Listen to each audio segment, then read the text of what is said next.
A imagem se abre para um vasto vale verde, recortado por serras suaves.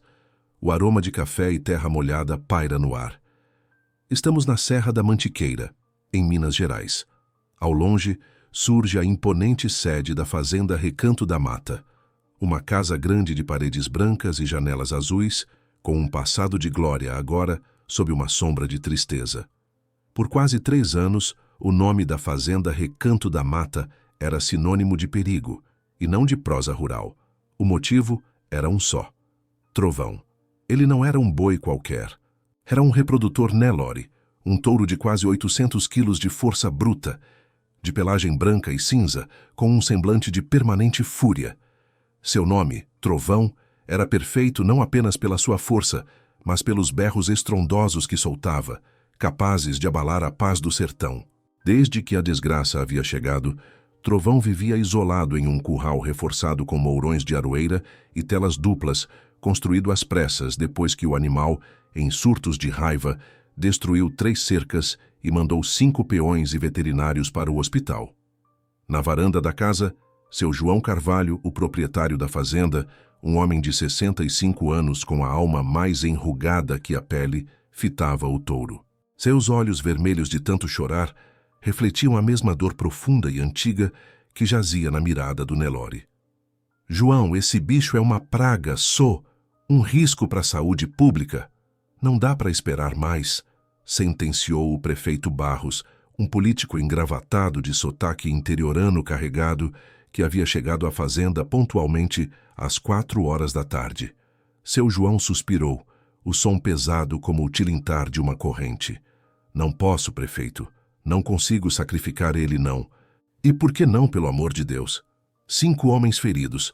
O Ministério da Agricultura está na cola, João. A ordem é clara. Abate sanitário. Seu João apertou os punhos no batente da janela. Ele era o xodó do meu Caio, sussurrou, a voz embargada. Caio criou ele na mamadeira. Trovão era manso que nem um cordeiro. Mas quando meu filho morreu naquele acidente, há 3 anos, algo quebrou no bicho, igual quebrou em mim. Ele é tudo que me sobrou do meu filho, doutor. O prefeito Barros, embora sensibilizado pela tragédia do fazendeiro, manteve a firmeza do cargo.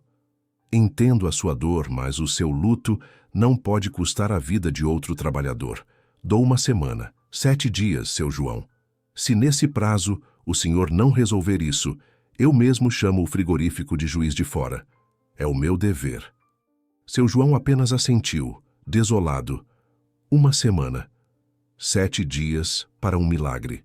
O que nem seu João nem o prefeito podiam adivinhar era que o destino traiçoeiro e irônico já tinha escalado o Salvador, um pequeno loiro de 4 anos.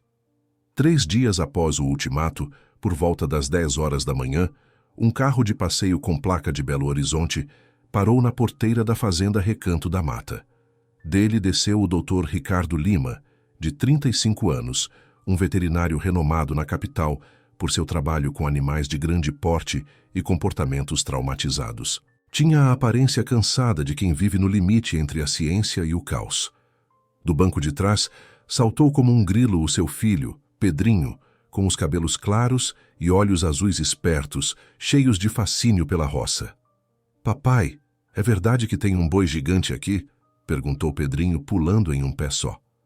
É verdade, meu filho, respondeu o Dr. Ricardo, forçando um sorriso. Mas escuta bem. Você tem que prometer ficar sempre pertinho do papai ou da dona Carmela, combinado? Esse bicho é muito forte, viu? Combinado, papai, disse Pedrinho, mas seus olhos já procuravam a origem de um mugido grave que parecia vir do fundo da mata. Seu João, que tinha ido receber os visitantes, apertou a mão de Ricardo com alívio. Doutor Ricardo, o senhor é a nossa última esperança.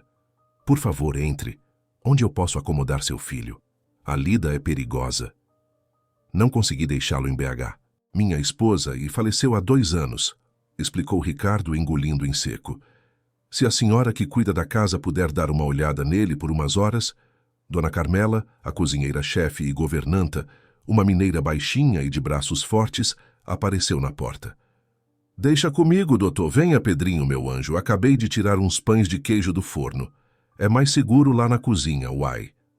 mas a magia da fazenda tinha um chamado mais forte que o aroma do pão de queijo. Enquanto os adultos se fechavam no escritório para discutir doses de tranquilizantes e estratégias de contenção, Pedrinho executou sua fuga silenciosa. Eram por volta das 11 horas da manhã. Pedrinho, hipnotizado, seguiu o rastro do som. Ele viu galinhas ciscando, porcos fuçando, mas o que ele buscava era o gigante. Parou, finalmente, diante da muralha de madeira e aço do curral reforçado. E lá estava ele. Trovão. Imóvel por um momento, a cabeça baixa, parecendo contemplar a própria desgraça. Seus chifres eram ameaçadores. Quando levantou a cabeça, fitou o menino. Seus olhos eram opacos e carregados de uma dor que, para os adultos, se traduzia em ódio. "Oi, Trovão", sussurrou Pedrinho, sem sentir uma ponta de medo. O touro se virou lentamente. Pela primeira vez em anos, alguém o olhava sem medo ou intenção de ferir. A voz suave do menino era um eco fantasmagórico da voz que ele havia perdido, a de Caio. A fera e a criança se encararam, separados por grossas vigas de madeira. O palco estava montado para o milagre ou a tragédia. A câmera foca no silêncio angustiante. Trovão, a força da natureza, está a poucos passos da cerca reforçada e Pedrinho, o pequeno espectador de 4 anos, o observa sem piscar. A serra da mantiqueira, que normalmente canta, agora prendia a respiração. O touro Nelore não atacou de imediato. Em vez disso, soltou um bramido grave e profundo, mais parecido com um lamento do que com uma ameaça, ecoando pelas montanhas. A fúria habitual de Trovão parecia suspensa por um momento de confusão. O animal deu um passo imponente em direção à cerca. O movimento faria qualquer peão experiente correr. Mas Pedrinho, imperturbável, balançou a cabeça como se estivesse compreendendo a situação. "Oi, amigo grandão", disse o menino com a voz clara e suave. "Você tá muito zangado, né? Mas... por quê?" Trovão parou. Aquele olhar azul não tinha a malícia ou o terror que ele havia enfrentado nos últimos 3 anos. Era apenas uma observação sincera, uma pureza que ele só havia conhecido através de Caio. Naquele momento crítico, o pânico humano irrompeu. "Pedrinho, sai daí agora!" O grito desesperado do Dr. Ricardo Lima rasgou o silêncio da fazenda às 11h10. Dr. Ricardo, seguido por seu João Carvalho e uma aterrorizada Dona Carmela, correu para o curral, temendo o pior. O coração do veterinário parecia querer saltar do peito. Seu filho estava prestes a ser vítima da lenda que ele viera tentar salvar. Ao chegarem, pararam bruscamente, petrificados pelo quadro que desafiava todas as leis da lógica rural. Pedrinho estava tranquilo, encostado nas barras do curral. Trovão estava parado, a menos de meio metro dele. Os dois estavam em um diálogo mudo e profundo. "Não se mexam, ninguém se mexe", sussurrou o Dr. Ricardo desesperado. Pedrinho se virou para o pai, a testa franzida. "Papai, olha só, ele é lindo, mas está muito triste. O olhar dele é igualzinho ao meu quando a vovó diz que a mamãe virou estrelinha no céu."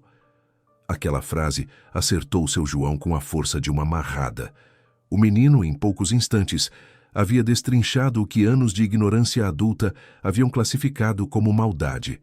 Trovão não era uma fera, estava em luto. Trovão avançou mais um passo, e o ar nos pulmões de todos se prendeu novamente. Mas em vez de investir, o touro fez algo absolutamente inédito. Baixou a cabeça maciça, aproximando-a devagar das barras, bem onde Pedrinho estava. "Pobre Trovão", disse Pedrinho, a voz carregada de ternura. "Você tá com muita saudade, né? Dói o coração." E então Pedrinho fez o impensável. Estendeu a mãozinha através das barras de madeira reforçada e tocou delicadamente o focinho do touro. Trovão sequer estremeceu. Não bufou, não ameaçou, não recuou. Permaneceu imóvel como se o toque daquela pureza infantil tivesse desfeito um feitiço de dor e raiva. "Meu Deus!" seu João sussurrou, as lágrimas escorrendo pela barba. O Caio fazia isso. Ele só deixava o Caio fazer isso. Dr. Ricardo, o homem da ciência e dos tranquilizantes, estava perplexo. Ele acabara de testemunhar a empatia de 4 anos triunfar sobre 3 anos de fúria cega. Eram 11h25 da manhã. Eu posso vir ver ele amanhã, papai? Perguntou Pedrinho enquanto o pai, tremendo, o retirava da beira do curral. Seu João, emocionado, respondeu imediatamente antes que Ricardo pudesse falar. Claro, meu anjo, o recanto da mata é seu. Venha quando quiser. A tarde passou com a discussão no escritório, mas o assunto não era mais o abate, e sim a salvação. Trovão era um paciente, e Pedrinho era, de forma inexplicável, seu terapeuta. Doutor Ricardo, disse seu João enquanto tomavam um café coado no fogão a lenha às 3h da tarde. O que vi hoje é a prova que eu precisava. Caio mandou o Pedrinho. O senhor pode ser um veterinário renomado, mas a cura do Trovão é o seu menino. Ricardo, que observava Pedrinho desenhar um grande touro preto em um guardanapo, estava convencido. Criar Pedrinho sozinho em Belo Horizonte era exaustivo desde a perda da esposa. Preciso voltar para a cidade, seu João. Tenho minha clínica. Seu João sorriu, um raro brilho nos olhos. Não mais. Eu preciso de um veterinário fixo aqui na fazenda Recanto da Mata. O salário é bom e tem uma casinha linda, bem arejada, vazia aqui na ponta da propriedade. Pense bem, seu filho cresceria no mato, com ar puro, perto do amigo dele. Era a chance de um novo começo. Naquela noite, antes de dormir, Pedrinho cochichou para o pai. Papai, o Trovão me disse que quer que a gente fique. Touro não fala, meu filho. Não, mas ele olha, rebateu Pedrinho com a seriedade que desarmava Ricardo. E nos olhos dele estava escrito, não vá, não quero ficar sozinho de novo. Ricardo olhou para o filho, que havia encontrado um propósito e uma felicidade genuína onde ele só via perigo. A ciência era importante, mas o amor era fundamental. No dia seguinte, às 8h da manhã, Dr. Ricardo anunciou a decisão a seu João. Nós ficamos, seu João, eu e Pedrinho. Vamos dar a este touro a chance que ele merece. O destino da família Lima estava traçado com o da fazenda. Eles haviam conquistado a paz, mas não a segurança. A natureza e a burocracia ainda guardavam sua pior jogada. A câmera se foca em detalhes bucólicos, galinhas ciscando, roupas no varal, o riso solto de uma criança. A fazenda Recanto da Mata, no pé da Serra da Mantiqueira, havia finalmente respirado aliviada após a chegada dos Lima. Os meses se passaram em um ritmo de calmaria rural. Doutor Ricardo Lima transformou a pequena casa arejada em um lar aconchegante para ele e Pedrinho. Assumiu oficialmente a função de veterinário da fazenda, trazendo métodos modernos de manejo sem perder a essência caipira. A rotina de Pedrinho e Trovão tornou-se a espinha dorsal da fazenda. Todas as manhãs, às 9h, Pedrinho ia ao curral. Bom dia, amigo grandão. O sol tá brilhando só para você hoje. O touro que antes bramia para o mundo, agora apenas bufava suavemente, aceitando a maçã que o menino lhe dava através das barras. O Nelore não havia voltado a ser o cordeiro que Caio conheceu, mas o ódio havia se dissipado, substituído por uma melancolia calma. Ricardo havia implementado um tratamento à base de dietas e música clássica, tudo visando a redução do estresse, mas ele sabia. O verdadeiro remédio era o menino. Seu João Carvalho recuperava lentamente a alegria de viver. Passava as tardes com Pedrinho, contando histórias do campo e ensinando-o a reconhecer os pássaros da região, reavivando memórias que o luto havia enterrado. A paz, contudo, é efêmera no sertão. Era uma terça-feira de final de janeiro por volta das 5h da tarde. O céu da Mantiqueira, que era de um azul inocente, fechou-se em um cinza-chumbo sinistro. A natureza parecia estar em fúria. Os primeiros pingos de chuva eram pesados, e logo se seguiu um temporal de verão violento, com raios cortando as serras e o vento açoitando as árvores. O barulho era ensurdecedor. Trovão, que estava calmo havia meses, começou a tremer. Seu pavor de tempestades era antigo e conhecido, mas nunca havia se manifestado de forma tão destrutiva. O animal bufou, virou, bateu com o chifre nos mourões. O som dos trovões o atingia como choques elétricos. Não, Trovão, calma, amigo, é só a chuva, gritou seu João correndo para o curral com o Dr. Ricardo. O touro não ouvia. Num acesso de pânico, ele investiu com toda a sua força contra o curral mais reforçado da fazenda. Um som de madeira se partindo, de metal dobrando, ecoou no meio da tormenta. Ele quebrou o canto, gritou Ricardo. Em segundos de fúria e medo incontroláveis, Trovão usou a abertura para demolir o resto da estrutura, as vigas voando como palitos. Ele se libertou, um fantasma Nelore assustado, correndo em pânico pela pastagem em direção à mata fechada. O estrago foi imenso, mas ninguém ficou ferido. O problema era a repercussão. Na manhã seguinte, a notícia correu à zona rural como rastilho de pólvora. O touro assassino da Recanto da Mata havia escapado. Às 10 horas da manhã, a porteira da fazenda foi aberta por um jipe oficial. Dentro estavam o prefeito Barros e um homem de terno, o inspetor Almeida, com a carranca fechada. "Eu lamento, seu João, eu lamento muito", disse o prefeito, a voz mais dura do que nunca. "Mas isso aqui encerrou. Não é só o perigo para os peões, é para as famílias das chácaras vizinhas. Meu dever é proteger a comunidade." O inspetor Almeida não quis conversa. "A ordem está aqui, Dr. Lima", disse, estendendo um papel. Abate imediato. O animal rompeu a contenção e fugiu para a área de circulação pública. É risco sanitário e de segurança. Dr. Ricardo tentou argumentar, a voz tensa. "Inspetor, o touro tem um trauma. Foi um ataque de pânico, não maldade. Dê-nos tempo para tranquilizá-lo e trazê-lo de volta." "Tempo é o que a gente não tem, doutor. Ou ele é abatido aqui, ou eu chamo a polícia ambiental e mando fazer o serviço. A escolha é do senhor. Mas será hoje, antes do almoço." Seu João e Ricardo se entreolharam, derrotados. O milagre havia durado alguns meses, mas a burocracia, a lei e a força da natureza haviam conspirado contra eles. O dia se arrastava. Os homens planejavam a captura com tranquilizantes, mas sabiam que era inútil. O touro estava assustado, e na mata seria impossível atingi-lo com segurança. O prazo era até às 12h30. Às 12h15, o inspetor Almeida e um peão contratado montado a cavalo estavam prontos. A intenção era cercar o animal à força. No entanto, o touro, sentindo a movimentação hostil, fez a sua jogada. Em vez de fugir para o interior da mata, onde o terreno era incerto, ele deu meia volta e, usando um caminho de trilha conhecido, correu pela pastagem superior, saltando uma cerca baixa, e apareceu no campo aberto, próximo à casa grande. "Lá está ele! Rápido, cerquem!" gritou o inspetor. O peão e o inspetor, armados, avançaram prontos para a ação final. Seu João e Dr. Ricardo observavam o cenário com horror. Não havia mais nada a ser feito. Mas, de repente, Pedrinho, que estava na varanda da casa sendo contido por Dona Carmela, viu o cavalo do inspetor se aproximar e o olhar de medo mortal no rosto do touro. Ele viu que, naquele momento, o animal não era uma fera, mas sim uma vítima. "Não! Não matem o Trovão!" gritou o menino e se desvencilhou de Dona Carmela, correndo em disparada. Dr. Ricardo gritou o nome do filho, mas era tarde demais. Pedrinho correu até a cerca de madeira do jardim. Em um ato de coragem e desespero puro, ele não correu para se esconder. Ele correu em direção ao touro, abrindo o portão e se jogando no campo de visão da fera. O clímax estava prestes a acontecer.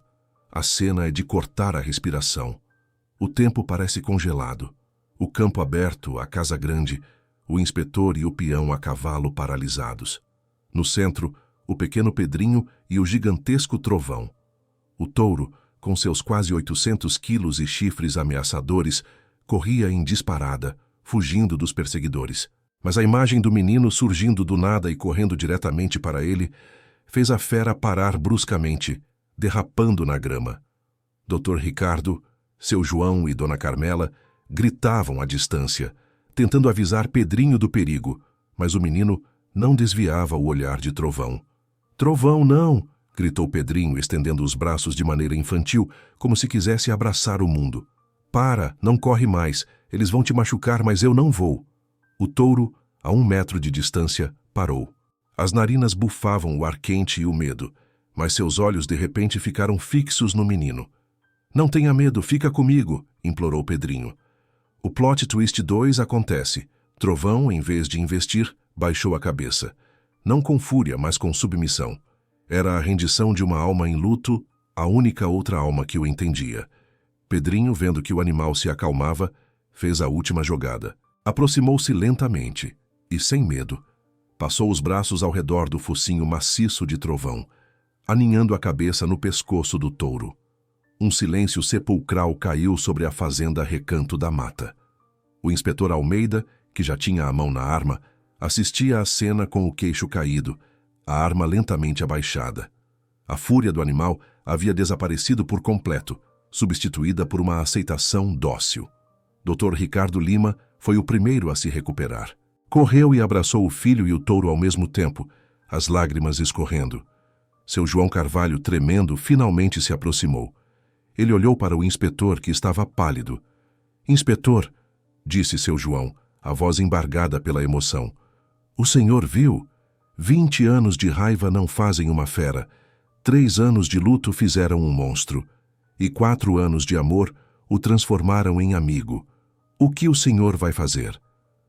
O inspetor Almeida pegou o documento de abate e o rasgou no meio. Eu não sou um assassino, seu João. Acabei de presenciar um milagre na roça. Não há risco sanitário aqui. Há uma conexão inexplicável. O touro fica. O senhor é o responsável legal por ele, e eu vou relatar que o animal está, a partir de hoje, sob manejo terapêutico especial. O prefeito Barros, que finalmente chegou ao local, apenas observou a cena coçando a cabeça. "Minas Gerais sempre surpreende", murmurou ele. "Desde que não cause mais problema, por mim, tudo bem." O tempo avançou. A história de Pedrinho e Trovão correu o interior de Minas e se espalhou pelo Brasil, um conto de fadas rural. 2 anos depois, a fazenda Recanto da Mata havia se transformado. Não era mais apenas uma fazenda de gado, mas um centro de referência em terapia assistida por animais TAA, focada em animais grandes com traumas, com o Dr. Ricardo Lima à frente. O trabalho de Ricardo e seu João tinha como lema: "Se curamos a dor de um touro, podemos curar a de um ser humano." O touro Trovão era a peça central desse trabalho. Em uma tarde ensolarada, Pedrinho, agora com 6 anos, estava no curral, não mais separado pelas barras. Ele guiava o touro com apenas um toque na testa. Ao lado deles estava uma menina de 8 anos, Lara, com cabelos escuros e olhos tímidos. Lara sofria de mutismo seletivo e havia chegado à fazenda sem falar há meses. Enquanto Pedrinho penteava Trovão, ele falava baixinho. "Ele gosta quando você alisa ele aqui, Lara. Ele sabe que você também está com medo de falar." Lara hesitou, mas a doçura do touro, que aceitava o contato da menina, a encorajou. Ela colocou a mão no pelo branco e forte. Então, com a voz fina e suave, a primeira palavra de Lara ecoou no ar: "Trovão." O som da palavra era um sino. Dr. Ricardo e seu João sorriram emocionados, sabendo que o luto havia dado lugar à vida. O sol se punha sobre a Serra da Mantiqueira, pintando o céu de laranja e roxo. A última cena mostra Pedrinho, que, com a permissão e sob a supervisão do pai, montou nas costas do seu gigante. A silhueta de um menino no lombo de um touro que um dia foi à morte, cavalgando em direção ao pôr do sol, enquanto um novo riso infantil ecoa no ar. A fazenda Recanto da Mata era finalmente um lugar de cura e de recomeços.